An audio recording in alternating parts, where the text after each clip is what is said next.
To order, please stand for the flag salute. I pledge allegiance to the flag of the United States of America and to the republic for which it stands, one nation, under God, indivisible, with liberty and justice for all. Will the clerk call roll, please? Counselor Bolin? Here. Counselor Dykstra? Here. Counselor Olfers? Here. Counselor Nassar? Here. Counselor Here. Wieskamp? Here. And Counselor Steinhebel. Here. Thank you. At this point, we'll continue on with what we did the last meeting, where the person speaking, if they're doing any kind of speaking, will speak without a mask, just to make it easier for them and people to see, and then put the mask back on when you're done speaking. First up, we have the consent calendar. We have the agenda for tonight. We have an IGA with Lebanon Community School District for outdoor maintenance. Board minutes, December 14th, 2021 of the Lebanon Advisory Committee. Planning Commission, January 19th. Council minutes, February 9th, work session regular. And liquor license Merlin's Dragons Lair on-site premise and commercial. Move for approval.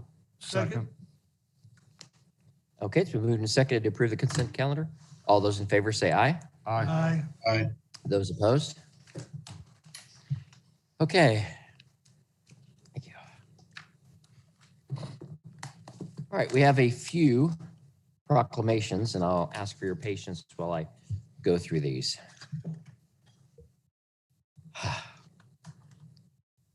City of Lebanon Arbor Month proclamation.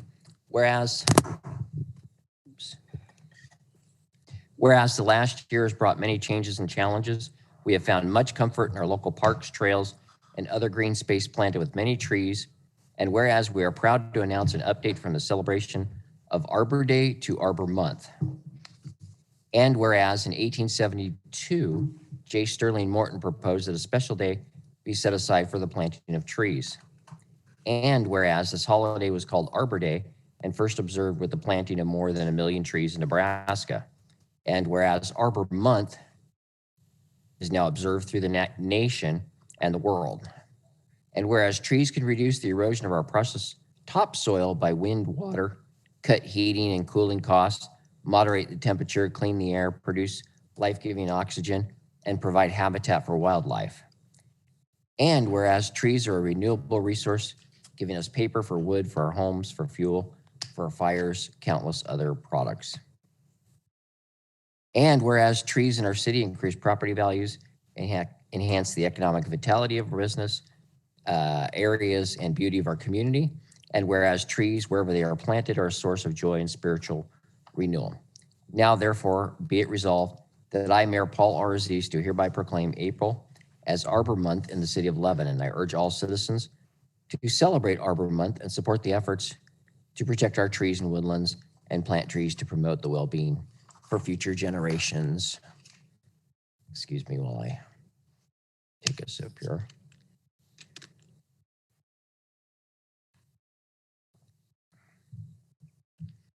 National Child Abuse Prevention Month. Whereas National Child Abuse Prevention Month began in 1983 as a part of a presidential proclamation to raise awareness of the alarming rate at which children were being abused and neglected. And whereas our children are our most valuable resource and will shape the future of our community. And whereas every child deserves to grow up in a healthy, safe, and nurturing environment. And whereas child abuse and neglect causes psychological, emotional, and physical harm, which can create lifelong problems for abuse victims, thereby impacting our entire society. And whereas parents, families, and communities can help reduce our child abuse and neglect by recognizing that prevention starts with each of us. Now, therefore, be it resolved that I, Mayor Paul R. Aziz, encourage everyone to display the blue ribbons or pinwheels at your home or business during the month of April as part of the National Child Abuse Prevention Month campaign to create awareness of the need to prevent child abuse and neglect.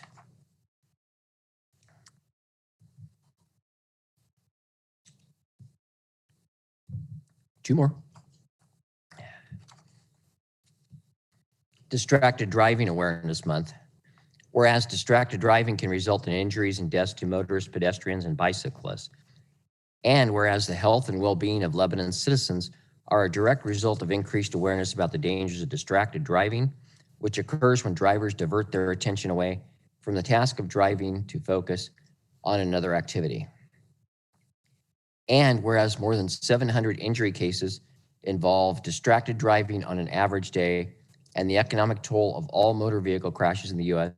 annually exceed $400 billion. And whereas it is estimated that 1.6 million crashes per year can be attributed to cell phone talking and texting while driving. Whereas preventing distracted driving, injuries, deaths requires the cooperation of all levels of government, employers, and the general public. And whereas distracted driving is a serious, preventable, life-threatening practice, Lebanon motorists should dedicate themselves to adopting and maintaining safe behavior while being behind the wheel. Now, therefore, be it resolved that I, Paul R. Aziz, Mayor of the City of Lebanon, proclaim April as Distracted Driving Awareness Month and encourage all residents to increase their awareness of the dangers of distracted driving and promise to protect each other on the road through distraction-free driving behavior. Chief, do we have a program this month, like a extra patrol or anything with that? I know we're a little short. Yeah, sorry. Yeah, we actually have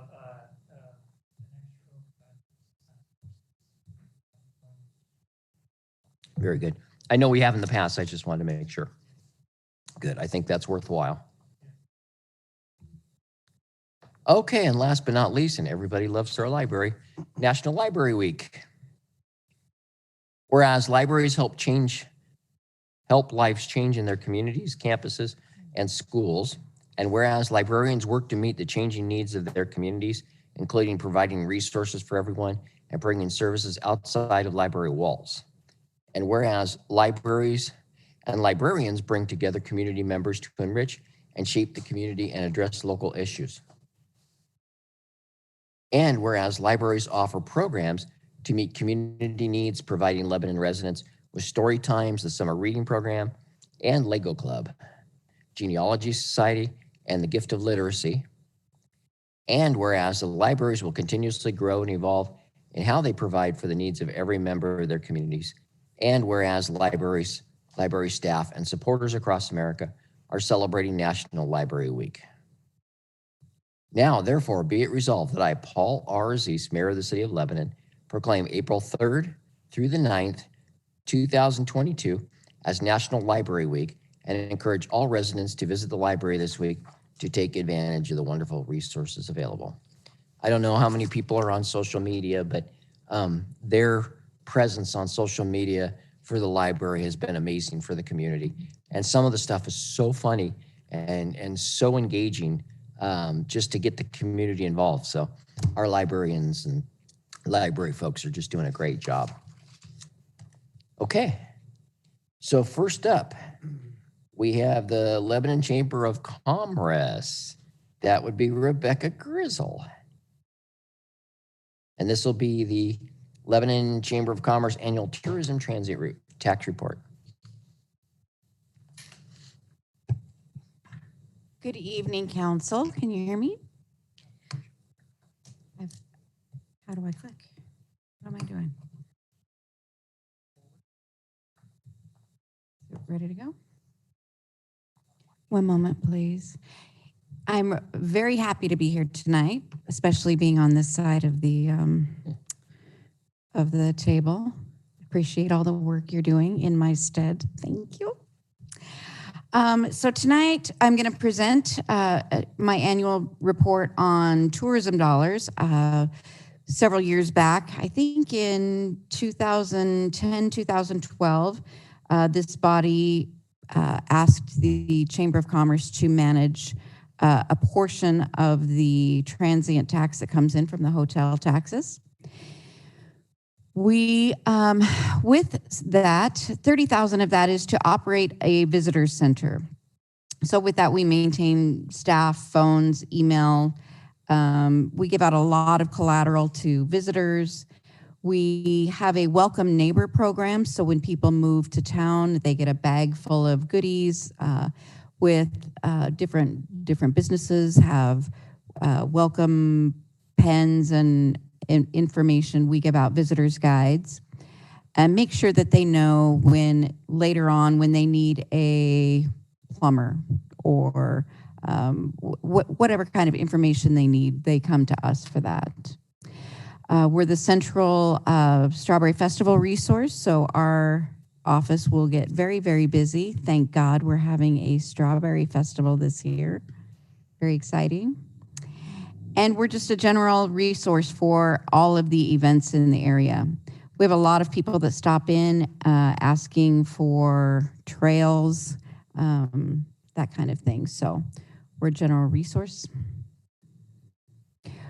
$50,000 a year goes to the tourism committee. And that is basically to focusing on events that put heads in beds, because this money comes from hotel taxes, because it comes in when people stay the night in Lebanon. The committee focuses basically on anybody that's going to have an event that would actually cause you a multi-day event or an evening event where people would most likely then use the hotel, stay another night, and perpetuate that money. And the application for tourism grants is this 25 sporting events, 25 special events, 10% tourism connection with big picture, and 40% special projects.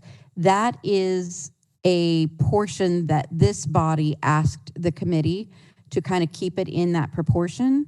So that's something, if you guys are ever revisiting where you want those dollars focused, you can tell this committee, this is what you'd like. Of course, in this last 2 years, since I've been at the chamber, we haven't had tourism grants. We haven't had events. So we did have one tourism grant, which was the J&C barbecue event that they had, which was an incredible event that did bring people in from out of town. And we have one pending application because events are starting up again. Our tourism committee meetings are starting up again. So we have our first meeting this Friday to begin reviewing our grant applications again. Are there any questions on that? Oh, you guys are quiet. Look at you being so nice. And the future of tourism, I wanted to touch base. Of course, like I said, because of COVID, the transient room tax slowed and stopped. We actually agreed with the city to a zero income for I think it was 2 quarters in 2020 when the hotel was shut down and things were very slow. But one of the things we're getting ready to roll out is an Explore Lebanon app. So this Explore Hamilton app that you see on here is an example of what ours will look like. Ours will be based on this. This is not through tourism dollars, but it will be used for a tourism effort. So we actually got a grant to get the app up and running, and we have sponsorships from our local business community to fund it. So it's going to be very exciting, and people will be able to locate businesses. But I think one of the most important things is the community events button. We have a calendar on our website that anybody, whether they're a chamber member or not, anybody, if your church is having an Easter egg hunt, people can log on to our website, put that hunt on our calendar. Not only does that get then automatically populated into our weekly emails, it will be on this app so that somebody that's staying at the hotel can scan a QR code, download the Explore Lebanon app, and then just go and see what's happening. That's what I do when I go to another town. I see what's happening in case I'm going to Florence and there's a glass blowing competition. I want to know about that. So all community events will be on here, plus parks and ours will be not parks and entertainment. It will be parks and trails, because trails is such a big part of the Lebanon community. So the Build Lebanon Trails will have a link into this as well. and other city resources. I'll be talking to Nancy about that. Because events are back. We're very excited about that.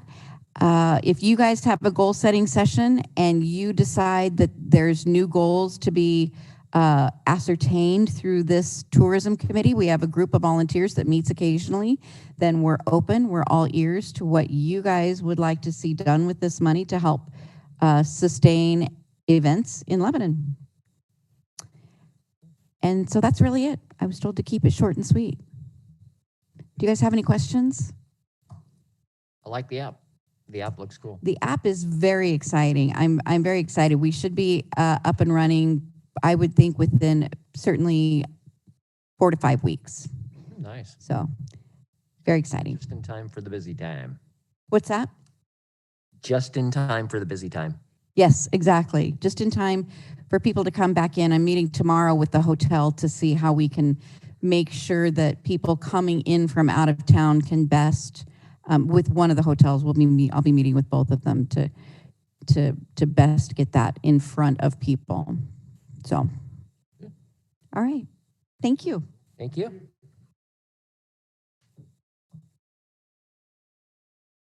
Next up, presentation on the Lebanon Fire District Annual Report and update on the replacement of the Oak Street Station.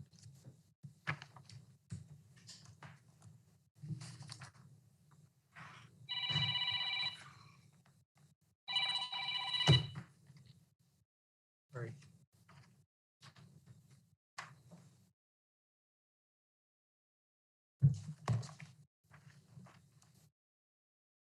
Well, good evening, Mr. Mayor, council, staff, community members. I appreciate very much the opportunity to speak to you really for the first time since I've been the fire chief in Lebanon since late 2019, just before I unpacked my bags, or just as I unpacked my bags, a little pandemic hit called COVID.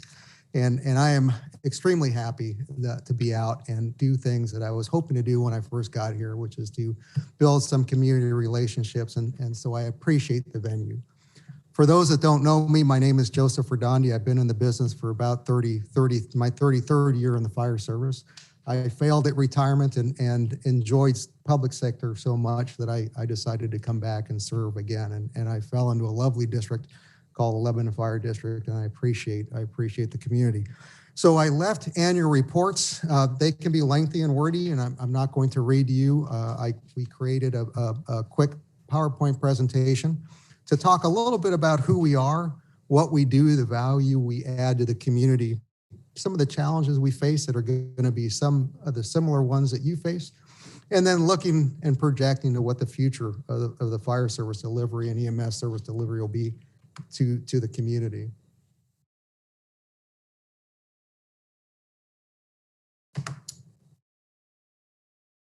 So I'm going to ask for some AV help.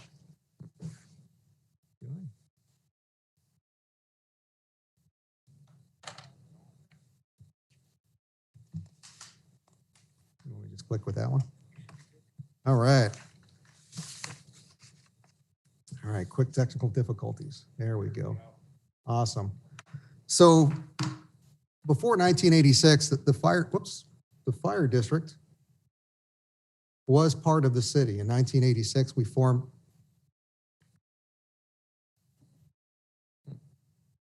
Okay. 1986, we formed a district as part of to be able to increase revenues for providing fire service to the community. But some of the important things that you may or may not be aware of, and I just want to share, we are what's called a combination fire department, or fire district. That means we have some paid career staff, but we also make up a large part of our industry with volunteers. We have 5 stations. 2 of those are staffed 24/7, 365 with career out of Oak Street and Wyrick. And then we have 3 volunteer stations that are staffed with members of the communities that have day jobs and continue to serve the community with that capacity at Lacombe and Fairview and Berlin. And I will share with you, I have been fortunate to meet some very special people that have served this community in volunteer capacities for over 50 years. And that is phenomenal what the community gives back to each other. But some of the other things that I think is important to share with you is we just don't serve the city of Lebanon. We have a significant fire district that encompasses about 134 square miles. A lot of unincorporated Lynn County that we serve. But more importantly, we also have what's called an ambulance service area that is expanding over 400 square miles that serves our partners in Brownsville and Halsey Shed and Scio. So when you see our ambulance going out of town, we are serving our ambulance service area in the community. So what we do, as you probably know, in most fire departments, we have shifted since the 80s, actually since the 70s when paramedics first started gaining interest in the industry. We run about 70+% of fire EMS calls and a plethora of smaller segments in other venues. Fire being just a small percentage, but still a significant risk for us. We actually burn quite a bit in our community, and that is always a challenge for our fire and life safety division to try to do some community risk reduction in those areas. But it's notable that last year, while we had a flattening of our call volume due to COVID, people didn't want to go to the hospitals by ambulance. They deferred healthcare for any number of reasons. But last year, we had a significant increase of call volumes, 1,000 more calls in 2021 than the previous years. And in all my years, I've not seen a jump that significant in any of the departments I have worked for, and that is notable. You can see the dip in 2019 and 2020, and you can see the rise in 2021 as we always try to project the future. We project the call volume in 2030 to be close to 10,000 calls a year. And that's an important piece because I know Chief Stevenson has talked to you about some of the struggles in the police department and staffing levels compared to service level demands. We're much in the same boat. Our staffing levels haven't changed for a significant number of years. So the value added to the community is this.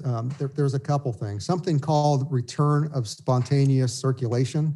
We have phenomenal numbers. If you are in cardiac arrest, your survivability rates are phenomenal in the fire district we serve. 2020 was 35%, and last year it was 29%, and those are some phenomenal numbers as far as our service delivery to the community. Property value saved for fires that we responded to is over $88 million. And one of my goals as the fire chief, and I know it's the goals of Nancy, the city manager, is community partnerships and regional partnerships, because we're not big enough to do it on our own. We rely on partnerships, and with that, we have responded outside our agency 218 times to provide mutual aid, and have also had some significant returns at about 83. Some of the challenges we face are no different than everybody in the city, which is inflation, which is sort of the new discussion, supply chain issues, increased operating costs, fuel supplies we have been hit very hard with fuel costs lately. And then as many have seen, that the limitations of Measure 5 and Measure 50 in comparison to be able to fund services for the community. The other things that we have seen in COVID that exacerbated some of the challenges is the hospital system in the state. And with COVID, what we realized is bed availability has been a challenge for patients that need care. And there have been calls for us to take patients out of state to California and Washington and Idaho. And we have to rely on our air service providers to do that. But the request of the hospital to send patients further by ground transport, Bend, Klamath, has been significant during COVID. And that has been a significant impact to the fire district. The other challenge we faced in COVID was the lack of recognition by the federal government of a district for American Relief Plan dollars or COVID Relief Plan dollars.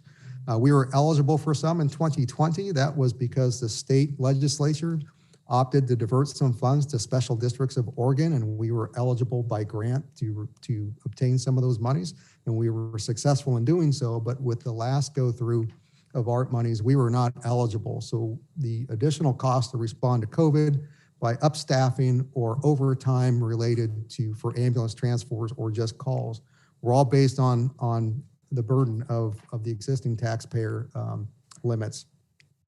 But that doesn't mean we did not have some significant support with ARP dollars. And I will share with you, the city and the county have been phenomenal. The fiber on Wyrick that was supported with ARP dollars supported our fire station. Some of the security software updates were supported. And Sheriff Yon, before he retired, championed our cause. And when I say ours, it was the entire Lynn County Fire Departments. We have a significantly aging infrastructure for radio communication, and we have seen with the conflags in 2020 some of the challenges that face with the radio system. Well, some of the legislative body members diverted or granted us $1.2 million of grant funds based on the ARP dollars to improve and update our radio infrastructure in the community. And that will be starting here this year. And that is significant because the districts in Lynn County would not have been able to do that without that support. And that is the type of regional partnerships that I want to celebrate. I will also give a shout out to your staff. The city manager has been phenomenal with the outreach and sort of bringing us into the fold. I am used to working for a city and having a seat at this table. With the district, that's a little different. So having the opportunity to meet with you, I think, is important and part of growing a relationship. I will also share with you from your public works department to the police department to your IT department. You are phenomenal, and the support has been great. We contract with IT for a lot of our IT professionals, and I will share with you, they're the best IT department I have ever had the opportunity to work with, and I will give a shout out to them. But that's not to dismiss any of the other value that we have with our partners, with police and public works and all the others. I think has been a great welcoming, for lack of a better term, for a new fire chief. So a little bit about some of the additional challenges we face is capitated rates for Medicare and Medicaid, what it costs us and what we bill for services versus what we receive. So we receive about 35% of what we bill, and then we have mandatory write-offs. And you can see the mandatory write-offs are pretty significant. We write off about 60% by federal requirements of what it costs us to run an ambulance service. So let's talk about Station 31. So just before I got here in November of 2019, the voters passed a $16 million bond to purchase some fire apparatus and build the fire station. And as I shared with you, just as I unpacked that suitcase full of cash, COVID hit, and the challenges began with construction, primarily inflation of construction rates and things of that nature. It quickly overinflated the cost of the station, and we decided to take a little bit of a break. We were in a process. We had hired an architect, Rice Fergus Miller, out of Washington. They have been doing a phenomenal job, but we quickly realized that we needed to sort of give us some time and distance and hopefully come out of the COVID crisis a little better prepared for this construction project. So we put it on hold. We moved from what's called the design bid build process to a CMCG, which is called a construction manager general contractor. So we went ahead and hired a contractor, Emmerich Construction, out of Tualatin. They have built a phenomenal amount of fire stations throughout the state of Oregon, have a depth of experience. The value of bringing them on as part of the design team early is the fact that they can do some value engineering for us and help us reduce costs and reduce the guesswork associated with building a station. So I am proud to announce that we are moving forward. We've done a lot of changes in the design. We listened to the taxpayers and our community and our customers and wanted to continue to be fiscally responsible with the money. We moved from a two-story station to a single-story, two-building model to now back to a single-story, single-building model. And we are bringing temporary living facilities to site in June, and we'll be raising the building in September. We hope for construction to be completed in late 2023, early 2024. And we are more than excited to get this underway. And everybody, including the community, has been extremely patient as we work through all the obstacles that have been thrown at us in the last couple of years. So looking at the future, much like you, it's all about planning. It's projecting what the future is going to look like. It's focusing on the mountaintops and not our feet. So working through our master plan, our strategic plan, our standards of cover, and a financial analysis of the organization and anticipating what the future looks like for us better helps us plan for those increase of calls and service demands in the community and anticipating growth. And developing our people.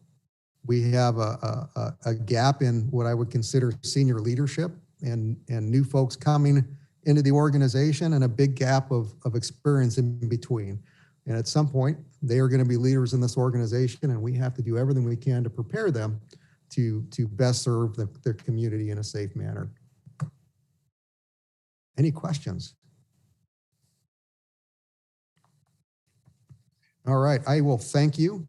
I will apologize in advance. I'm going to sneak out the side door. It is my daughter's birthday, and they are waiting for me to sing happy birthday and open presents. So thank you so much.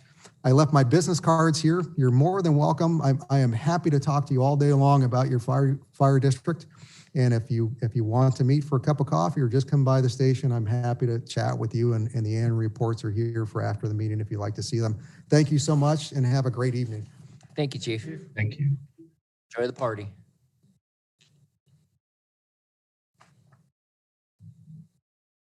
Next up is public comments. Citizens may address the council by filling out a testimony comment card. Prior to speaking out, hand it to the city recorder.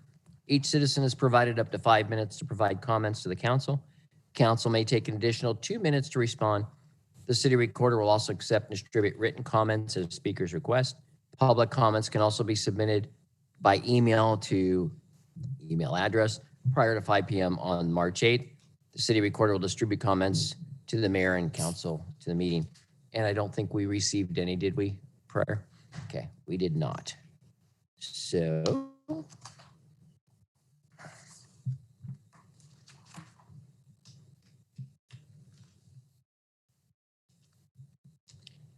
first up is Deborah Claus. Pardon? Yeah. Was that correct, Claus? Yes. Okay. My name is Deborah Kloss. I'm here about the annexation. My concern for the annexation is that, give you a little bit of background. I'm from Albany, Oregon, born in California, raised in Salem, came to Albany, moved out of Albany because of the influx of people. Hold on one second. We're actually gonna, Yeah, I think mine's got static on. we're gonna have a public hearing on the annexation, and we'll have public chance to comment during the public hearing itself. Otherwise, your comments aren't gonna be part of the public record. Okay, Yeah, and that will be right after the public comment section. We'll do the annexation and we will call for comments on that. So you'll have an opportunity to speak. So that's probably a better time to do it than you get it in the record. yeah. Okay. Oh, so I need to move. Got it. You'll call me up when it's time? Yeah. Okay. Keith Murphy.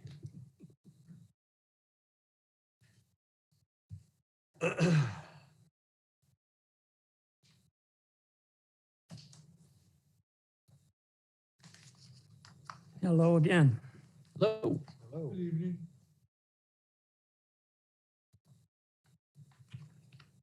These,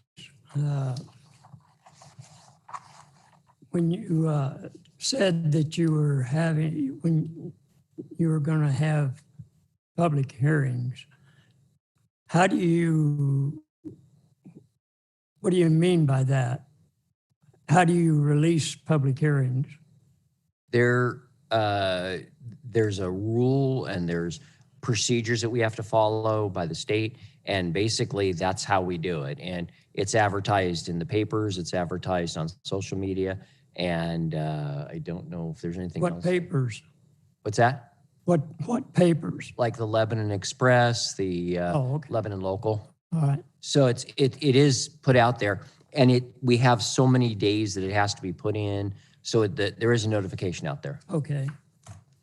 I just received, not too long ago, the Oregon Municipal Handbook. And I know I just have 5 minutes, but I also have, after the meeting, I can also speak according to the state law. Jack, Yes, you understand that? yes. Okay. Not according to state law, but according to our council rules. No. State law, According no. to state law. No, excuse me. State law says that we can allow people to speak, and we do. We give the one opportunity, and then we even give the second opportunity. That's not a state sanctioned thing. Oregon Municipal Handbook. But I don't know what that is, but that's not the rules that we follow. That's what it says. So anyway, Okay. whatever.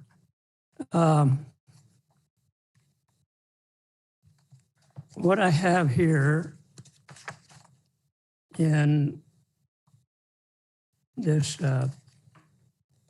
public contracting,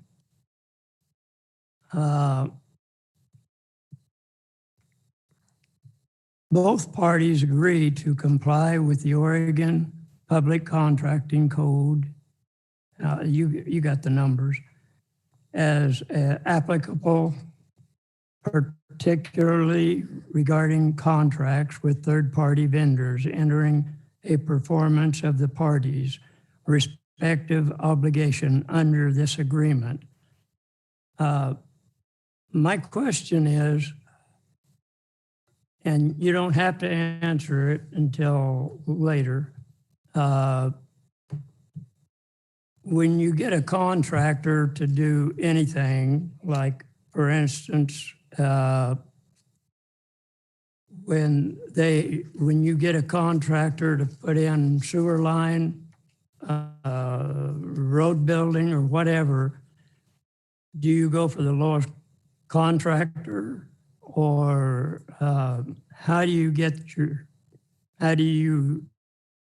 bid the jobs? And are we open to see who bids those, who gets those jobs and who doesn't? Go ahead. Okay. Well, if you want a response, that's a long answer, but it depends on the size of the contract, the anticipated contract. Can't hear you. I'm sorry.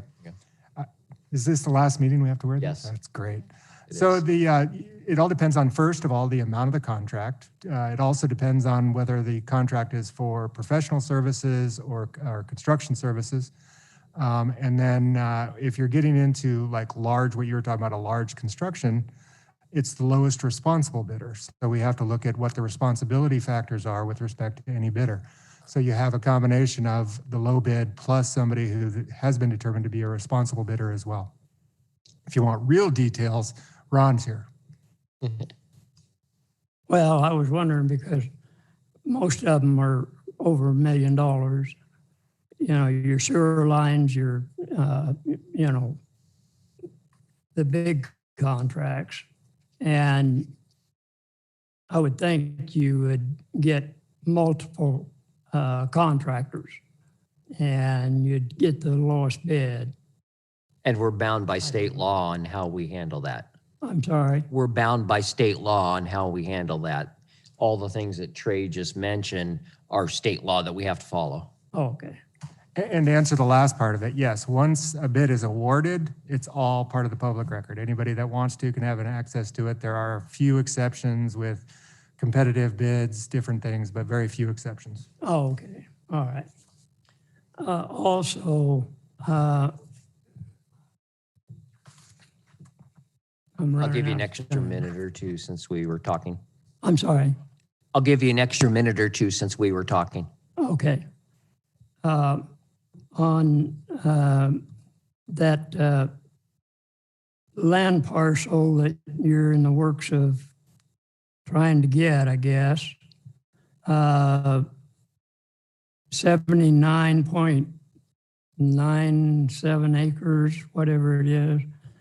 And I don't know if Kelly, let's see, Kelly Hart is here or not. But she received a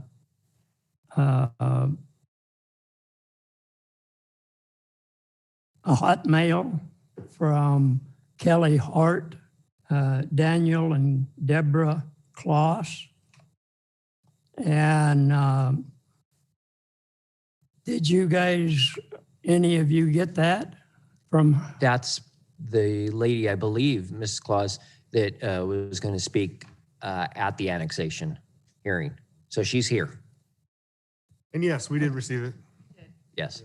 Yeah, because it seems like they were left out of the process. It's already, evidently, it's already passed, according to this. No, tonight's the final process. It's got to go through two processes. It goes through the Planning Commission, and there's a whole bunch of steps it goes through there. Then it comes to us if they approve it, and then it's now for our discussion at tonight. So their letter doesn't count for anything, evidently. No, it does. I mean, it counts recommendation. as part of the record. And she'll be talking tonight on it, so she'll be talking to us directly. Okay, well, I hope it does because, you know, they went to the time and I think others. Okay, we're going to need to finish up. I'm sorry. We're going to need to finish up. All right.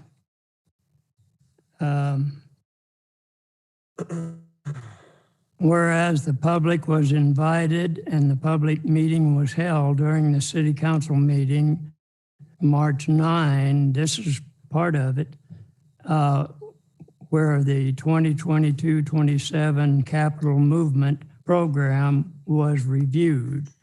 Now, is that City Hall that you're talking about or what? I don't understand the question. We're going to review that tonight. So the capital improvement program is in the packet. It's multiple pages, and it does lay out what we have in the plan for capital improvements at city facilities, parks, water, wastewater, stormwater, and streets, and what we hope to get accomplished over the coming 5 years. A lot of the project is kind of ill-defined as we search for funding sources, but that is in its entirety in the packet. So you can pick up the packet and read through and see what all those projects are that are being proposed. Okay, well, I did find out that, you know, you guys went through Congress to get your money to get City Hall built. No, we do not have that. Well, you're in the process of it. Let me put it that way. No, we don't. We aren't going Well, that I'm getting the paperwork on that, so Okay. we'll see who's right or wrong. But thank you for Thank your you. time. Thank you. Next up, Cassie Cruz, LDA.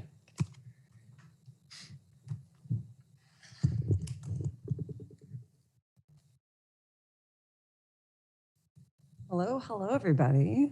Hello. Hey, guys. So we had an excellent, okay, sorry, guys. Yeah, you can hear me better. You're welcome. We had an excellent first Friday, I have to say. And I'm starting off with that because we had a first for our LDA. which was an actual line that wrapped around from the LD office around Yvette's place with just tons of families. And we had, after calculating how many bags we gave out and how many cotton candies we gave out to the kids, we had about 200 kids that came down here. So we had just about, with the parents and adults included, I should say, we had about 400 people downtown just celebrating this first Friday. The last two events we've had, there are store owners who don't typically see a lot of sales during that time period, and they're making sales during that time period. So it's doing what it's exactly supposed to do, which is to generate revenue for our downtown businesses. And as you guys all know and heard me talk about, they have struggled during this pandemic last few years. So it's great to see them getting some footing, and that fear of whom we may lose is not feeling like we're quite there as much. People are feeling the light at the end of the tunnel for them, which is excellent. So we've had an excellent, as I said, 2 First Fridays. We have our next one coming up, which is April 1st. It is not an April Fool's First Friday. You think we were done doing tricks, but no, we're actually making it, and those of you who may be familiar, maybe those who are not, we're actually doing a theme, which is called, I should say, inspired by the table game, Dungeons and Dragons.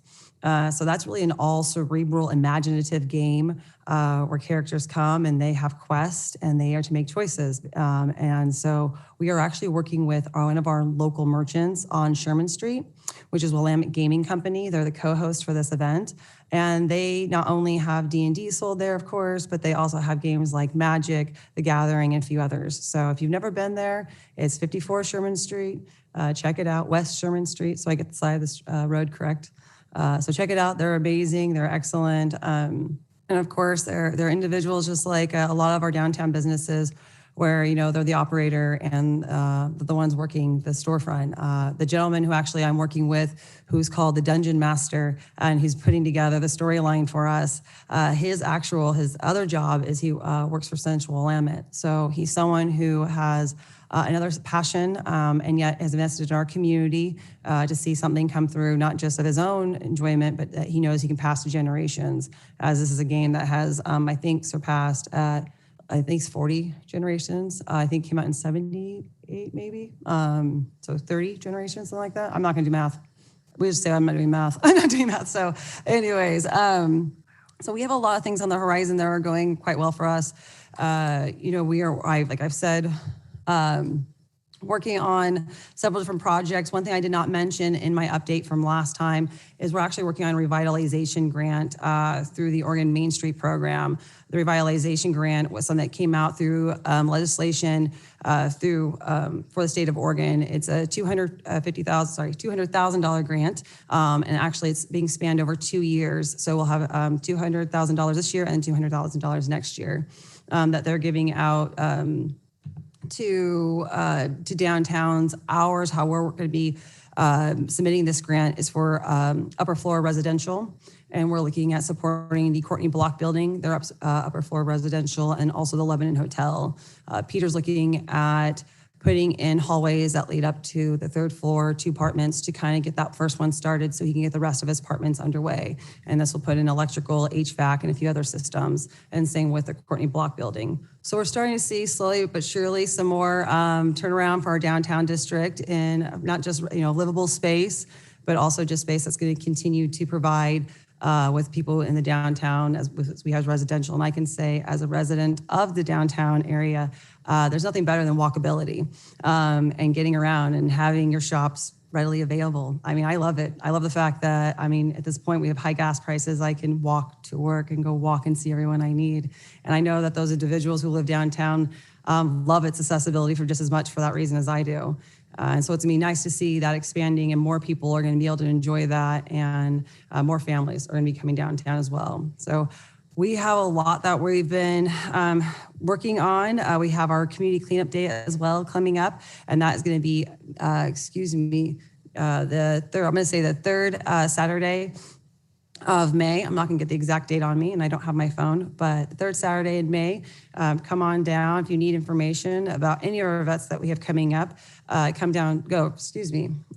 LebanonDowntownAssociation.com, and we'd love to be able to provide you with information. You can always submit comments or always submit for email. So please reach out to us if you guys have any questions and ever want to know information, reach out to me. And of course, that just goes to the people of everyone who's listening on YouTube as well. So anyways, any questions from the council?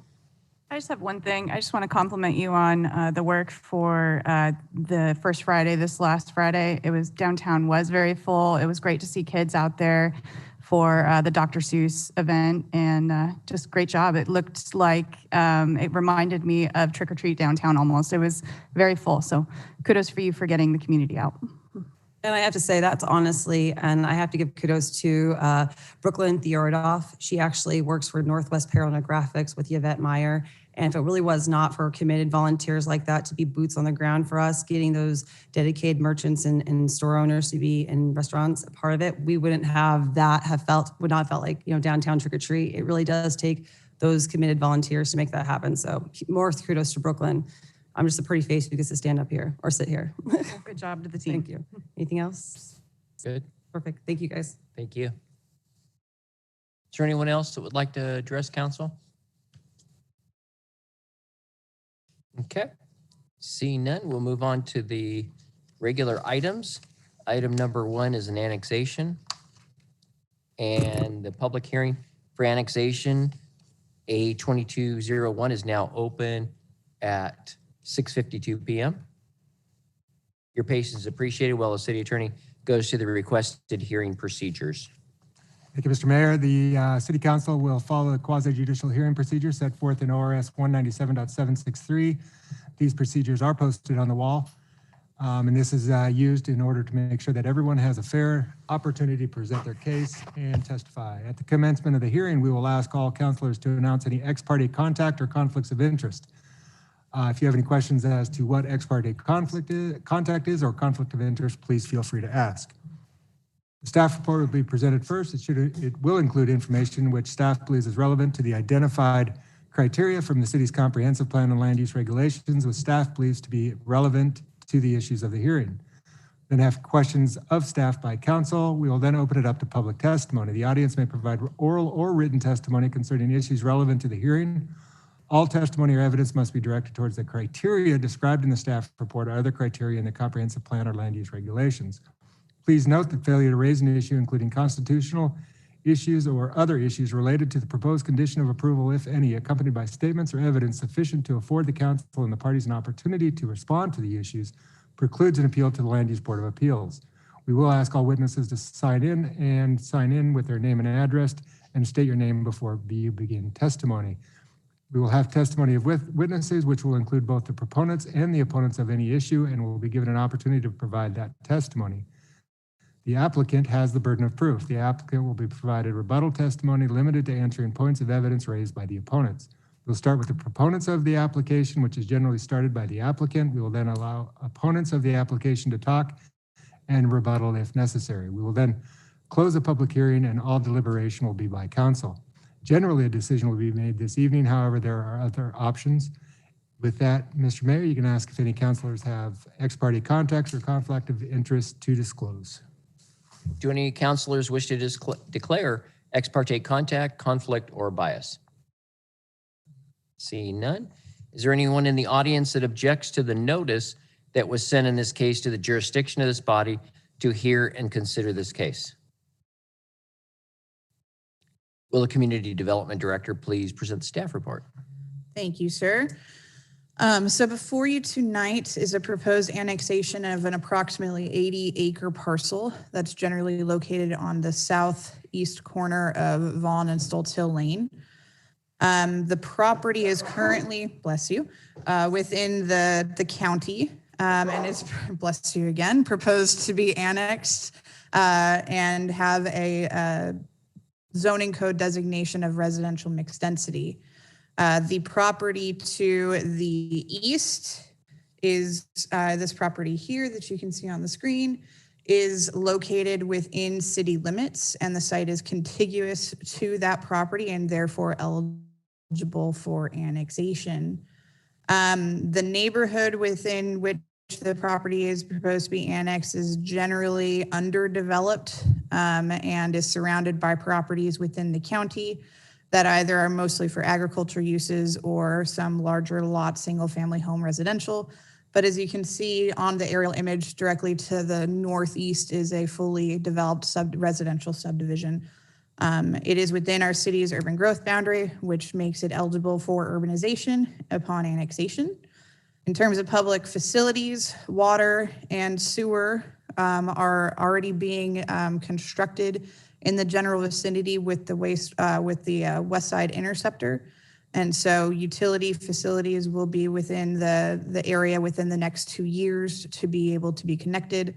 And the owner of the site, if they choose to try to develop the site, would be able to further extend the utilities for access to the site. So these are the basis for the annexation, and it does meet the decision criteria. Included in your agenda packet was the full Planning Commission record, which identified the staff report and associated findings, which justify the annexation procedures.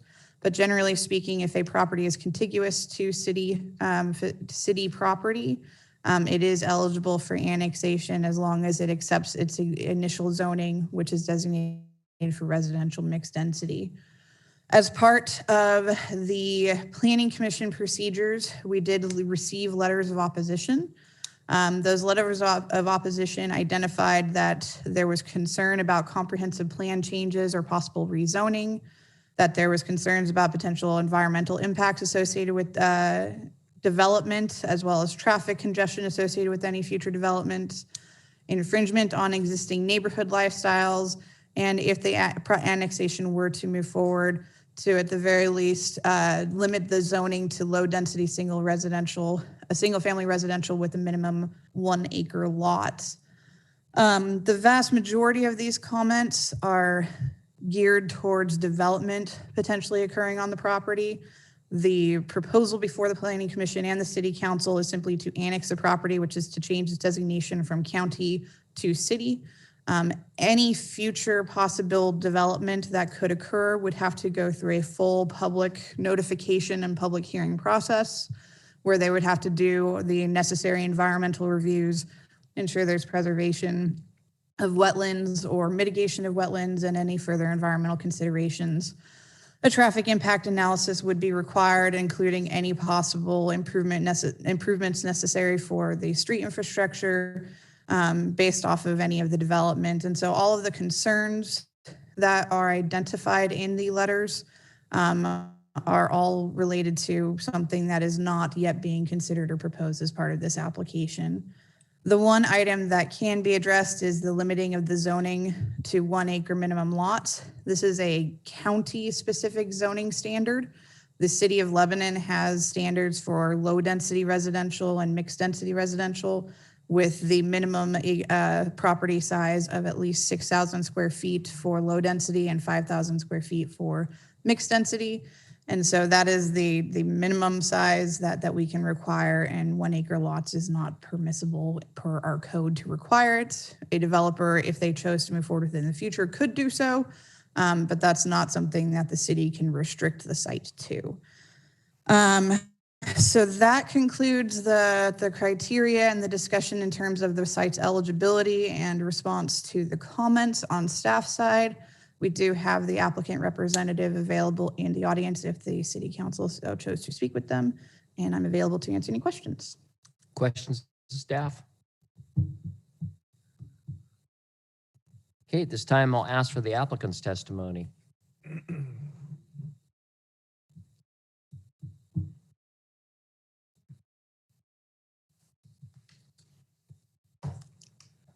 Good evening, Mr. Mayor, Council, and City staff. My name is Brian Vendetta, Udell Engineering and Land Surveying, 63 East Ash Street here in Lebanon. I'm representing the owner, the McAdams family. Mrs. Hart did a very thorough presentation. She explained that we believe our application does meet all of the applicable Lebanon Development Code criteria for the annexation. I really don't want to repeat everything she stated, so I would just offer myself to answer any questions that you might have about the annexation that you feel may be unanswered at this time. Questions? Okay, All right, Thank you, Brian. thank you.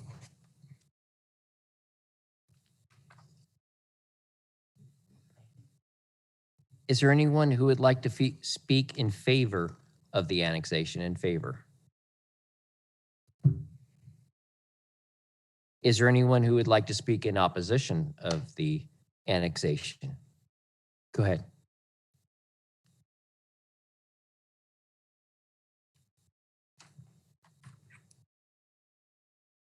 Hello, my name is Deborah Kloss. Oops. We are originally from Albany, Oregon. We Can you live move there. that a little closer so we can hear better? Better? Yes. Okay. Thank you. So we moved from Albany, Oregon. We moved from Albany, Oregon because of the increase in people that were there, the difference in properties, the difference in services, the difference in just a wholesome way of life. We moved to the Lebanon area because it was a humble little town that seemed very rural and enlivened with lots of possibilities. We moved out of town because we wanted to be close to that town, but we still wanted to kind of spread our legs a little bit. We bought a 2-acre lot. It's been enough for one family, and we're very pleased that we have it. My concerns are not that it's going to go ahead and go through. We know that it's going to go through. The things I want to contest to are the things that are going to make a difference in our community and our environment. The services of police and fire are limited in this commodity. They are, as a chief, and I'm sure this, well, he's gone now, the chief of police, that fuel services, fuel supplies, staff reduction, limited amounts of people on shift at a time, all equate to less services that can be held and accountable for all of the companies or all the communities around us. It's not, but maybe daily that we see a fire ambulance go by us to different rural areas. This will only increase should there be a larger amount of people out in that area. The traffic on Stoltz Hill is now not equipped to handle the traffic that's on it right now. Just the amount of detours that we've had for the Walker Stoltz Hill has been phenomenal, much less bad for the individuals that live outside of the county as well as inside the county, as well as inside the city. I would hate to see that the whole city, the whole road of Stoltz Hill is taken to do that again with us being caught in the middle of it. I can't see, as there's not going to be some kind of water, sewage, a treatment facility of pipes and hoses and whatever they have going through the roads right now, that will need to be come out that way as far as Stoltz Hill. My concern is that we don't have sidewalks alongside Stoltz Hill. We have very limited room to just drive. And with bringing all those people out there with not equating anything able to, the road is just not wide enough for 2 cars, barely, much less more. We don't have the curbside help. We don't have bicycle lanes. We don't have walking lanes. And when you add more people out there, it just lessens the amount that we have. We already have people that are driving past at large quantities of speed that are passing cars as they're going at a normal speed of 55 miles an hour. It's not unknown for people to take 2 or 3 chances of getting past a car going the local speed limit. Our concern is that that's going to increase with the larger amount of families out there. We don't have the traffic lights.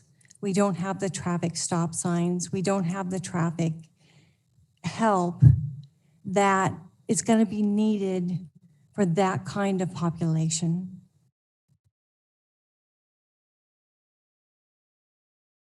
I don't want to see happen to Lebanon, much like what's happened to Salem and Portland. Less people equate less traffic, less services, less influx into our community. I would hope that you do not aspire for Salem or Portland to be now Lebanon. It all starts now. Do you have any questions? Okay. The only comment I have is it was mentioned earlier, and that criteria, and it's very specific from the state, that criteria goes with the actual development part of the process, not the annexation. The annexation is just moving the property into Lebanon, really is all it's doing. It's the development is where the curbs would be decided, lights would be decided, traffic studies would be done, and all of those things. So if the annexation is approved, then the next step will be the development process. And if they come in a year and want to develop an apartment or whatever it is, then that is when those things that you brought up are pertinent to this. But at this point, really, it's not pertinent because the annexation has very specific criteria that has to be followed and has been followed, and the Planning Commission has gone through all those. So the next step then would be the development of it? The development of it, right. Potentially. Potential, but I mean, it could sit there for 5-10 years without being developed. So it's whenever they decide to develop it, they have to then go and get an approved plan, and that plan takes a process. It's a lot of work. It does.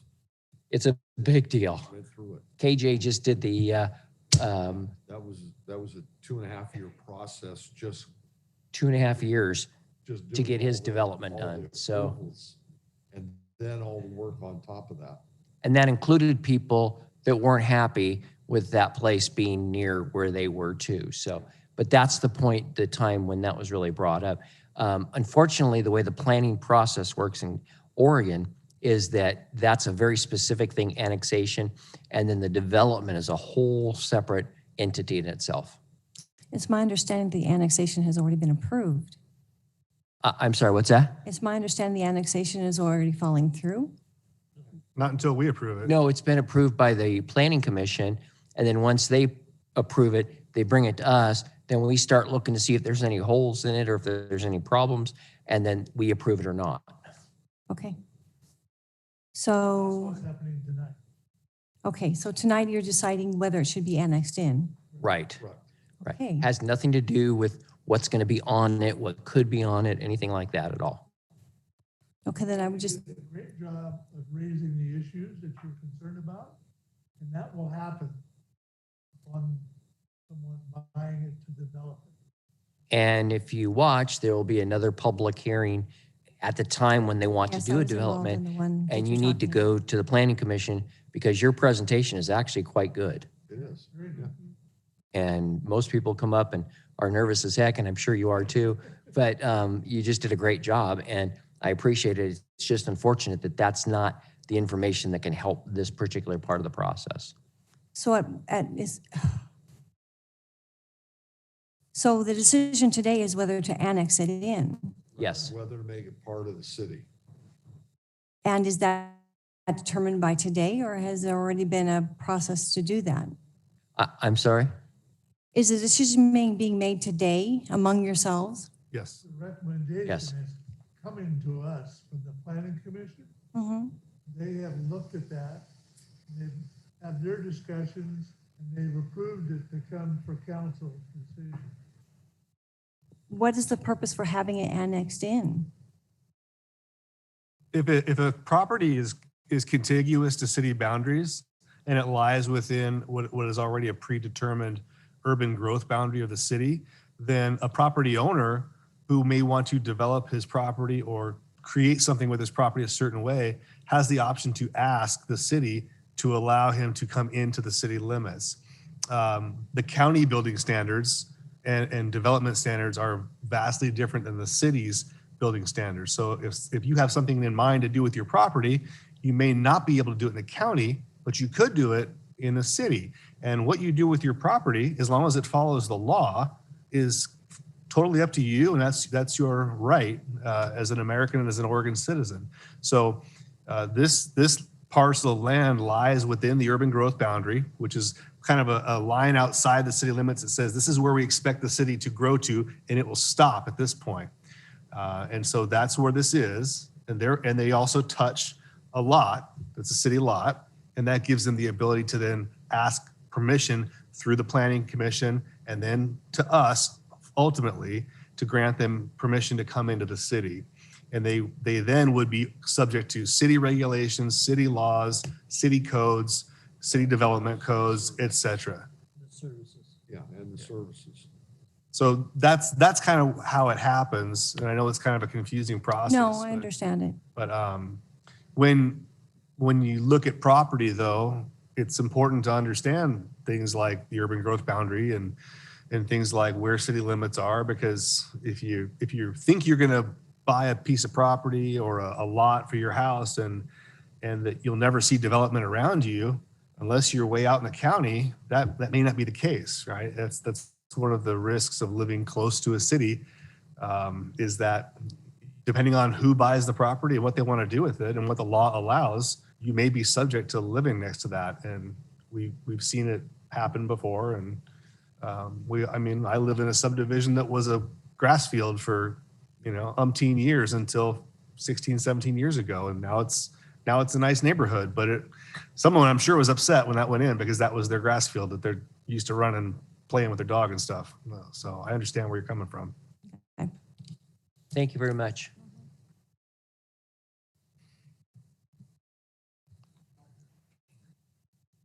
Is there anyone else that would like to speak in opposition? Yes.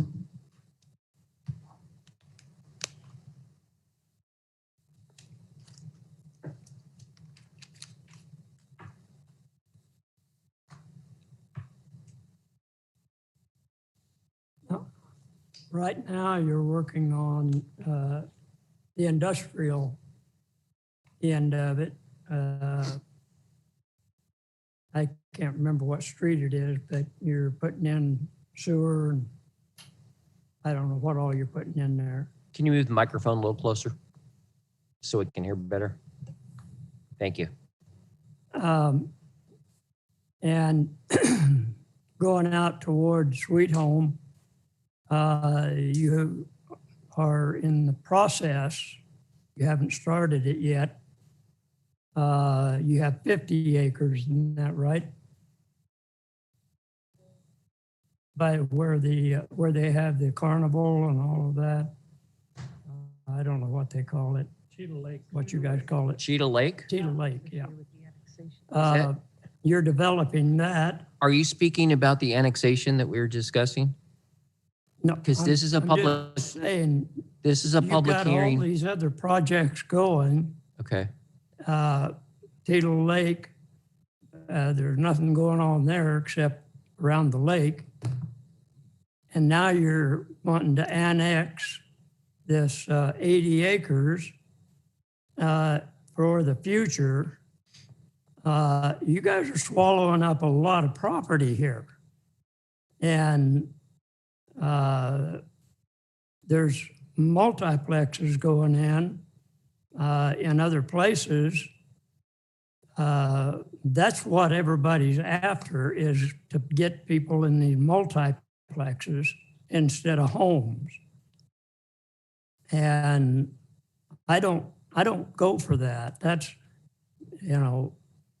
that's not the American dream, to live on top of somebody or on the side of somebody. Do you have anything regarding the annexation? Yes, I do. That's what Okay. I'm talking about. Okay. Why swallow that up until you get done with Cheetah Lake or these other projects that you already have on the paper? You're talking about apples and oranges, because Cheetah Lake is owned by the city.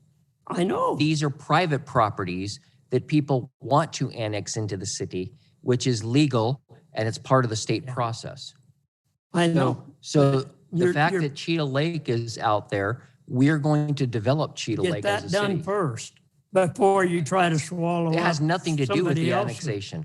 Okay, at this point, that's all. Thank you. Well, I'm not finished.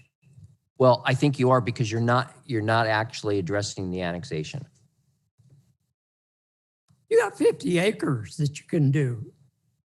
You've got other properties that are just sitting there. Why don't you do those first before you try to swallow up 80 acres? Those properties are owned by the city, and it's completely separate because the other people are private citizens. It's a whole different, you're talking about two different things, and it doesn't match out. It's like the fact that Cheetah Lake is sitting there, it will be developed by the city, but that's a whole separate process. This annexation is a private person that bought property. Just like when you bought property, you have a house, you have this property, and you get that property and it's yours. Well, they have that property now, and now they want to annex into the city. Okay, do the same. You own it? So the city does not own it, privately owned, Yeah, and that property owner wants to do something with it. Has all the right in all the laws that he can develop it the way he wants. But with the exception that he annexed into the city, he's now eligible to get city services like sewer. and water. Okay, but what I'm saying is, We don't develop that. That's the I private know. owner, he's doing that. but it don't need to be multiplexes and all of that We're garbage. not deciding that. The developer decides. I know, And then but, he'll come back to the planning committee and. prove but it's that going to be a this- part of the city. This is good for the city, Okay, whichever way he wants to do it. it has to be annexed into the city, right? it's part of city limits, not the city of Lebanon owning it. I just want to be clear with that. There's a whole difference because it's in the city if it's annexed, but it's not owned by the city. The city doesn't own that property. We're not buying it. It's a private citizen. It's going to be part of the city, correct? Yes, Okay, city limits. so when it gets annexed in, it'll be before you guys, it's going, you got it, the private person, is he going to be putting in the sewer line, the water lines and all of that? If he wants to, it's up to him. It's free country. He can do whatever he wants with that property Developer pays for within that. reason and laws. Okay, if he pays for it. We're getting beyond the scope of the public hearing. As we noted earlier, there will be an opportunity to comment at the end of the city council meeting if you have further comments. But the public hearing itself is limited to the identified criteria in our land use plan and the issues directly related to the annexation.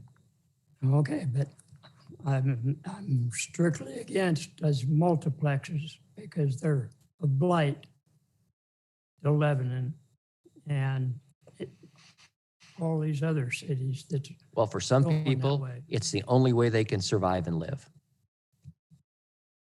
no, it's not. Yes, it is. Thank you. Yeah, thanks.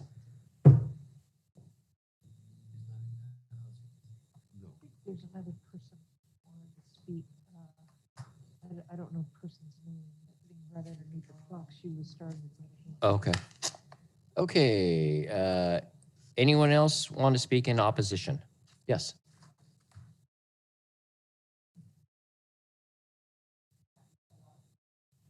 Oh, okay. Okay, thank you. Sorry about that. Hey, Hello, Lindsay. Mr. Mayor and councilors. Thanks for giving me an opportunity to ask questions. So with the annexing into this city, my concerns, based on the image that you showed, I was trying to look at it on my phone, so it's a little small, but it looks like mainly farmland, right? And so if it's annexed into the city, I know you can't speak on what will be built on that, but we're seeing more and more farmland taken up by buildings, mostly apartment complexes here in the city. And just speaking from a citizen's perspective, with home buying, you know, our housing prices are skyrocketed, and a lot of that is attributed to supply and demand. We're having less individual residential homes and more apartment complexes, which is giving less people ownership within our city, which can potentially give less, what's the word I'm thinking of? Can give less pride in the city with people just renting locations and coming and going, not having the home ownership and the, you know, value within our city. So that's one of my concerns. I also just wondered, I had a couple questions. Do they lose for, like, if they were to break this up into residential homes because it will become city limits, or town property, I guess. Do they lose farm tax break if it's annexed? I'm only jumping in. For purposes of this annexation, I would have to advise the council that if we're going to discuss things that go beyond the scope of the annexation itself, we're kind of going beyond the record. Again, there will be for general questions or comments about what potentially could happen or land use in general at the end of the meeting. But for the purposes of the annexation, trying to limit your discussions to the identified criteria as to whether or not it should or shouldn't be annexed would be appreciated. We're just trying to keep a record that makes sense for purposes of any potential appeal or any appeal to LUBA or anything like that. Right, and I appreciate that, but I think these questions, like whether it would affect people's farm tax breaks, even animals having, farm animals in place in this location already. Do you get what I'm saying? I guess so. So the annexation itself, that's within the urban growth boundary, how it affects the neighboring properties. Yeah, that it would affect the neighboring properties and also potentially homeland there. Not the annexation process. The development process will affect that. Yeah, that's the development process, the annexation process. But I think with Keith, if I can speak to what I was taking from what he was saying, that you guys can't talk about the development tonight because it has to be decided whether it's annexed in or not. There hasn't even been a development proposed, though. Right. We can't prejudge, the council can't prejudge an application. Right. Right? And Because that would show bias down the road. So Right. that's why I would suggest to them not to comment. Right. And I fully get that, but do you see the concern that if we annex it in, then it goes to development? And then there's question of, more apartment complexes, taking away farmland, which we already know supply and demand is insane. So if we continue to chop up farmland, which I know you can't say that that's happening, but if we annex it in, that's a potential, right? Ma'am, Do you get Ma'am, that? This, sorry. I just going to say, I noticed your shirt says respect liberty. Mm-hmm. Do you respect people's liberty and personal freedoms? I certainly do. And this is what's happening tonight, is that you're trying to infringe upon the liberty of a property owner to do what he legally is able to do with his property. And the city is not in any place to stand in the way of an American citizen doing what they are legally entitled to do with their property. So I would ask that we all respect their liberty and just move through the process. And when and if development should be proposed, we will then get involved at that point, and we will still respect their liberty, and we will hold them accountable to develop and build responsibly to the codes as they are intended to do in the state of Oregon. Well, and I appreciate you saying that, but it's also part of the process to decide whether to annex it in or not. So I'm not stepping There on are very anyone's limited rights. criteria that were announced earlier and that were part of the commission's process. There are very limited criteria to which we can judge this. That is it. We cannot judge it on things that are not listed in the state law criteria. And that's what we're asking, if you have an opposition to one of those specific criteria. Do you? I guess you don't see my point. So I am in I see opposition the law for it. and I see order, and that's what I'm trying to enforce Right. here. And That's what we're trying to do get as a that. body. I get that. Okay. But I think 3 people represented things that they had concerns about. Understood. So I think it's fair to make a statement on that the annex should not be, or this should not be annexed in because of these concerns. If You you, have another opportunity to do that. So you're saying that you're going to annex it in regardless of what citizens bring up, but then we can come to a development meeting later? That's yes, what you're because the saying? annexation proposal meets all of the state required. Well, then I don't know why criteria. you guys ask for yay or nay if you don't want to listen to citizens' points of view. They would on listen the to, nay. I would ask them to right? consider all citizen comments that identify or argue those criteria which they're allowed to consider. Right. If you understand that. See, with an I do. with an annexation, the planning commission looks at these really minute, minuscule details, Right. and it's details about the law. It isn't about the feel, like it doesn't feel right, or I don't think that those kinds of development should be in my neighborhood. Has nothing to do with that. And annexation is specifically whether that property can come into the city limits. Right. Period. And I fully and get those that. criteria are specific, and the fact that we don't want, farmland being taken away, none of that is considered. It's a state law. It's what we're following, and you have to address those criteria. And that's what we're saying is that criteria is not being addressed. So then if it's annexed in, or when it is, because you guys are approving this, sounds like, and it becomes city or within city limits, can you at least answer on whether that would affect farm taxes, whether it would affect farm animals being in that area for people that already live there, or for people that buy that property, whether that would continue to be farmland or no? This is specifically a hearing for the annexation. So Okay. even talking about that isn't Okay, appropriate for the record. okay. That's fair.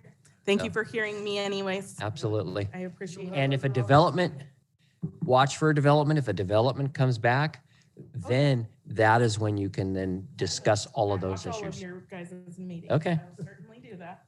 Okay. Thank you, Lindsay. Is there anyone else who'd like to speak for or against?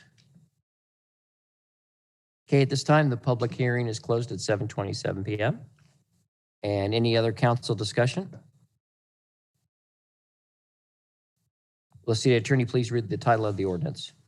A bill for an ordinance annexing and zoning property following consent filed with the city council by landowners in said area pursuant to ORS 222.120 and ORS 222.170, file 822-01, G&F McAdams Farms LLC, bill number 2022-3, ordinance number 2979. Bill for approval. Second. It's been moved and seconded to approve annexation A22.01. All those in favor say aye. Aye. Those opposed? The annexation passes. And thank you for those who came and gave testimony. Next up, number 2. Oh, you a break? Sure. Yeah, okay, we'll take a 5-minute break. Thank you.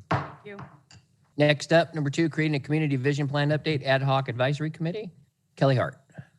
Thank you, sir. At the city council meeting last month, we held a work session regarding the 2040 vision plan and went over the status of all of the action items associated with that and had a discussion on what the next steps are to be. City council advised staff to come back with the creation of an ad hoc committee to evaluate the vision plan, work with community partners, and identify future action items to be incorporated. The resolution before you tonight is the creation of that ad hoc committee. And so the recommended action would be to approve the resolution 2022-04. And that concludes my report. Any questions?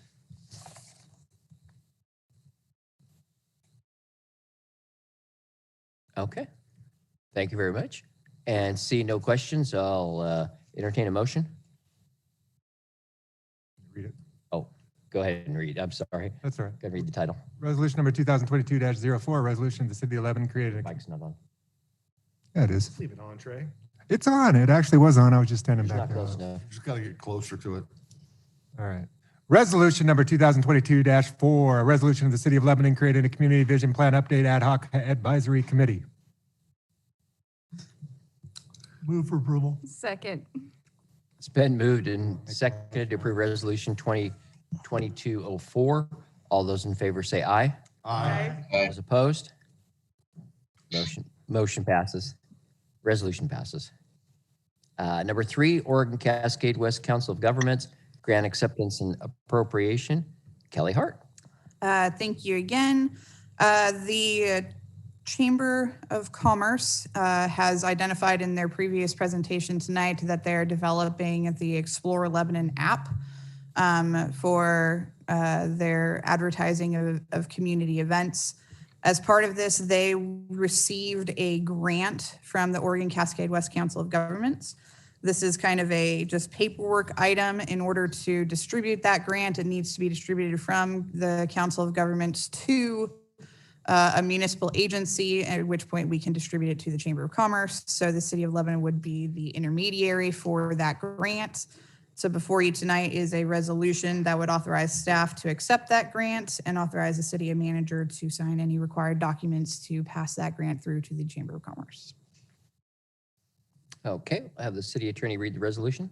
Resolution number 2022-6, a resolution authorizing acceptance and appropriation of a OCWCOG grant to help fund the Lebanon Chamber of Commerce Technology app and authorizing the city manager to execute the associated documents.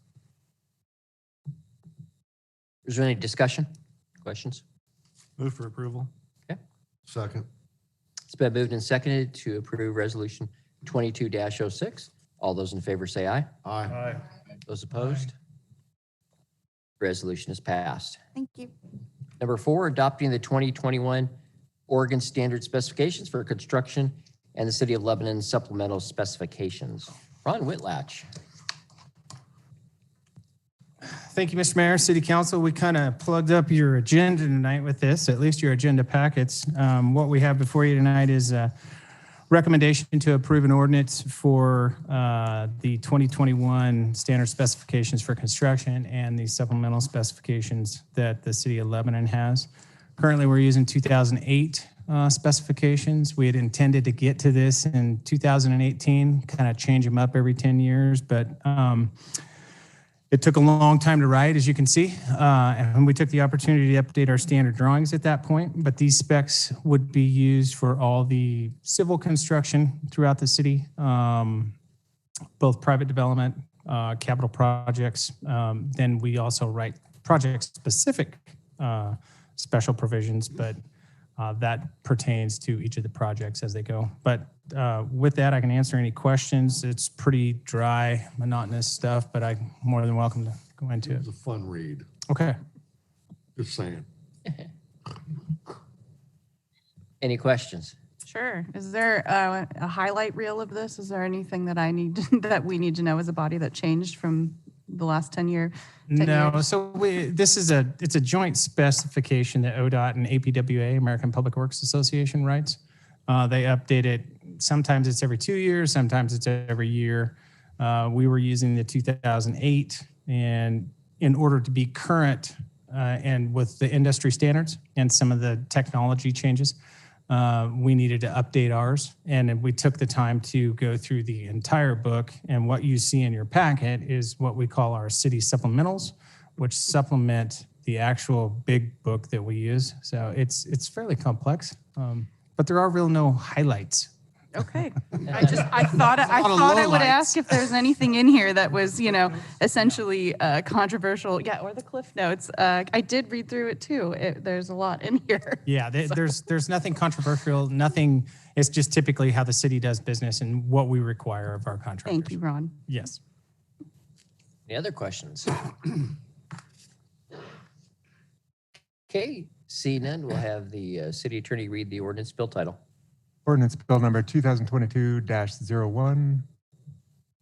Ordinance number 2977. A bill for an ordinance adopting the 2021 Oregon Standard Specifications for Construction in the City of Lebanon Supplemental Specifications. Is this really the first ordinance of the year? Is that the right number? That's not correct. 2201. It is. It was just plain stuff. Oh, really? Okay. Took them that long to write it. It did. Oh, no, it took years to write. Yeah. Okay. All right, entertain a motion. Move for approval. Second. It's been moved and seconded to approve ordinance bill 2022-01. All those in favor say aye. Aye. Aye. Those opposed? The ordinance passes. Scroll through it. Number 5, adopting the City of Lebanon's capital improvement program for 2022 through 2027. Ron Whitlatch. Thank you again, Mr. Mayor, City Council. This is another one of those projects where we're a little delinquent in.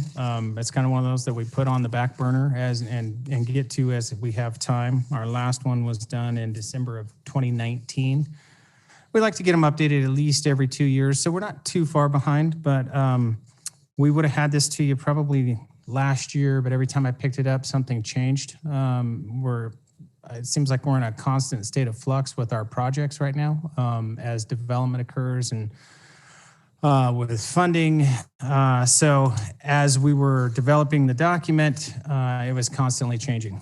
So what we've got is basically you've got all 5 systems. We've got parks and facilities, storm drainage, transportation, wastewater, and water system. And what we do is we lay out what we're going to look at for the next 5 years in terms of capital projects.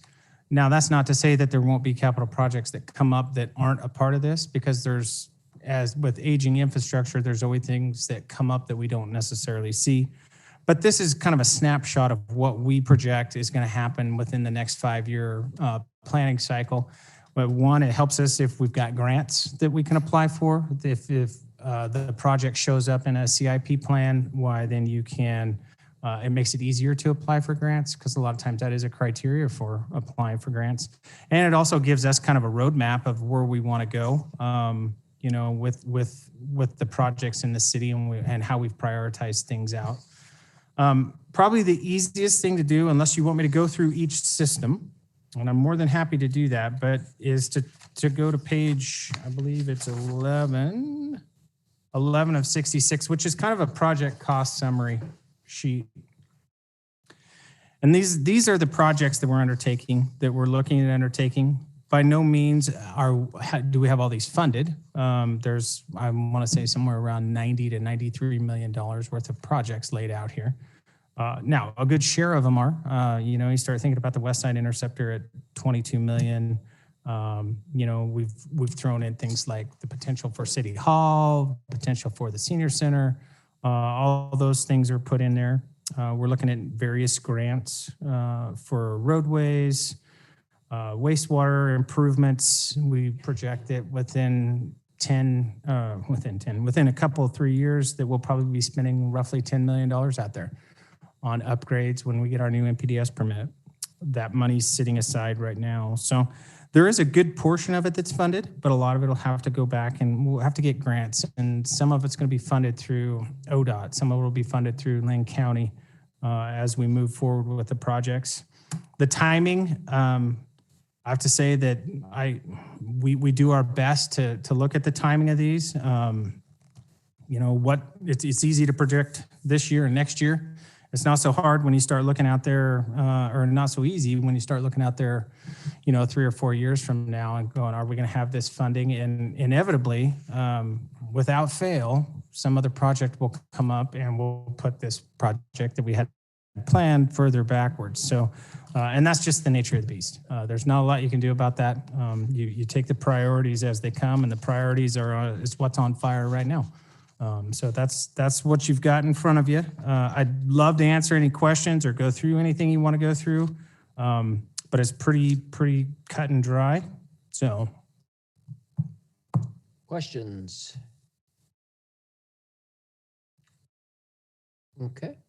Seeing none, I'll have the city attorney read the resolution number, please. Resolution number 2022-3, resolution adopting City of Lebanon's capital improvement program for 2022 through 2027.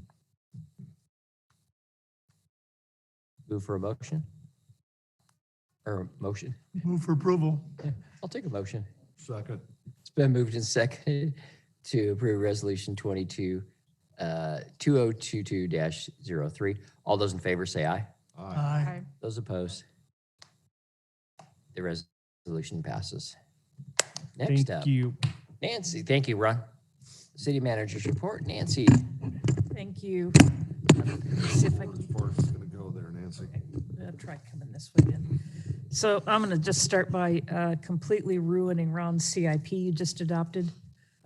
Between when this went into packet and today, actually last week, we were notified that we got $2.6 million grant in the state budget bill for Cheetah Lake Park accessibility improvements. Not something we were expecting. And so we have been working to dust off the 2007 plan for that park. That's a little older. I was going to say it's older than me, but it's not.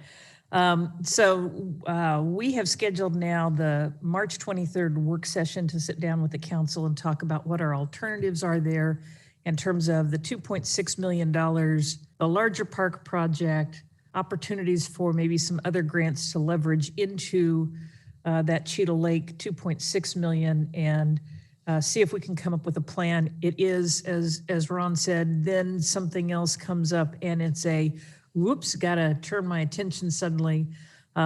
Assuming that the governor signs the bill at some point in the not too distant future, we expect the Department of Admin Services to ask us for project scope, budget, other funding sources coming to the project so they can write a contract. We don't know what the timeline is for spending the money at this point. And so we're trying to get all of those things pulled together into the ability to sit down and talk with council pretty quickly here on what we can do in that park. So good news, very helpful to get $2.6 million, but we weren't expecting it and aren't quite ready to move forward with it. So there you go. It's always something, and Ron will change his priorities tomorrow again. The other one in my written report, I had that we would be going following mask mandates on the 19th. And again, the day after I wrote that report, the state came out and said the 12th. So Saturday, our offices, like the library that is open, will be mask optional for people who come to the library. Beginning on Monday the 14th, City Hall will be, again, mask optional. If you feel more comfortable wearing a mask, you're more than welcome to, but it will no longer be a mandatory. You'll suddenly have real estate indoors as you take down mask mandate signs all over everywhere. So we're looking forward to that and hoping that we will not have any rebounding cases. We will be getting back to City Hall lobby being open longer hours for customer service and walk-ins. Library is holding off on restarting some of their activities, again, wanting to make sure. We did this a year ago, and then after about 2 weeks of no masks, we were suddenly back into masks and having Delta. We really are trying hard not to slingshot people and do things like, let's get started again with kids reading hour and having story time and do that for 2 or 3 weeks and then have to stop it again. That's really hard on the kiddos. So trying to monitor that, see what happens, and hopefully we get back to normal here at some point in terms of our operations. Okay, any questions? Thank you. Seeing none, items from council? I just want to mention and say thank you. First, after our last meeting, I did receive an invitation from an officer to do a ride along. So I did that, last weekend, I think. And that was very enlightening. I learned a lot. They are very busy, understandably so, given, what I'm reading in the packet here. And of course, the media coverage we recently had. But I'm still happy to continue that conversation that kind of started at the end of councilor comments at our last meeting to talk about, possibly ARPA fundings or retention or hiring bonuses. But I think that we should continue to have that conversation at some point. So I just want to put that out there for my councilor comments. I had a call from a constituent today, actually, and he had some concerns about, he'd had his water shut off, I think 3 times in the last 6 months or 8 months, something to that effect. And it seemed like the problem revolved around, he banks with a credit union. He was paying his bill online through the credit union. And then there was some sort of mix up or some sort of discrepancy at the city level with receiving the payment. His payments went through and he had all the banking records to show that his payments went through, and he did not, and he still was shut off. So after this 3rd time, they went down to the counter and they met, or they talked with the staff, and he described a less than positive interaction with the staff at the counter. But he ended up moving over to the city debit program or the city credit card program to avoid this. But I was hoping Matt was around to see if there had been a history of issues with other banking institutions, their payments not processing. It seems like we had something like this a few years back that was an issue. But if this is still happening and our customers are still getting shut off and then having to go turn back on and your payments really going through, it doesn't send a very positive image of our utility billing. There's Matt. And so maybe, Matt, is this something that you know about or we've had a problem with? I haven't heard about this specific case. There have been times where customers will use a third-party payment utility company that will sometimes call in. And while they've paid that third-party company then attempts to pay their bill with the city. Sometimes they do that over the phone on our automated payment line, and we've had a number of times where they incorrectly do that. Some of the other stuff could be. Yeah, this was specifically a credit union, a local credit union that he uses. And so that was his concern. And I guess if it's an internal, my other question was, and maybe you can run this by us. It seems like if I remember right, you had to be deficient for like 3 months before you actually got shut off. Is that correct? Or 3 billing cycles? Your third billing cycle is when you would get shut off? What are the steps of the shut off process? So bills go out at the end of the month, which cover service up to about the 18th of the month. And then they're due by the 15th of the next month. If they don't pay by the 15th, I think we give a few days grace period and then we do a late penalty. If they then haven't paid that bill by the time the next due date is there, that's when we would initiate a lock off or a shut off. Before we do that shut off, the week prior, they would get a phone call if we have their current information to let them know that we haven't received any payment from you in the past 2 months, and we intend to shut your water off if we don't receive a payment. I can't say I remember any specific issues with the local credit union. If you want to get me that person's information afterwards, I will definitely look into it more and can report back at the next meeting. Yeah, I'll shoot you an email tomorrow with his name. That way you can follow up and okay. And just loop me in. I mean, we get these questions occasionally, and if the city's done nothing wrong, I have no problem defending the city. But if there's something that's maybe slipped up or one of our processes that's causing grief for our customers, I think it's worth looking into. So I appreciate you doing that. Thank you. Yeah, definitely. Anything else from council? Mr. Mayor? Yes. I'd also like to bring light to the comments of Councilor Steinable, and I would also entertain the conversation that she brought up regarding the police department. I don't know if that's something that we can do, but I think it's something that we should consider if we can to continue that conversation. Executive session right when we're done here. We'll be discussing things in executive session after this. That's part of what the executive session is. Okay, sorry, I wasn't aware. Are we planning on coming back into public session after that for a motion or no? Potentially. Until you had the discussion, we don't know yet. Okay, thank you. Does that take care of that, Camille? Yes, thank you. Okay. Anything else from council? All right. Any other comments from the public like to speak? Press. Any questions from the press? Okay. Next scheduled council meeting is March 23rd at 12 o'clock. It's a work session here. And then April 13th, 6 p.m. will be a regular session. How to spend $2.6 million. Yes. What's that? I said how to spend $2.6 million. That's it. Okay. At this point, we will adjourn the meeting and we will move into executive session. Take a 5-minute break.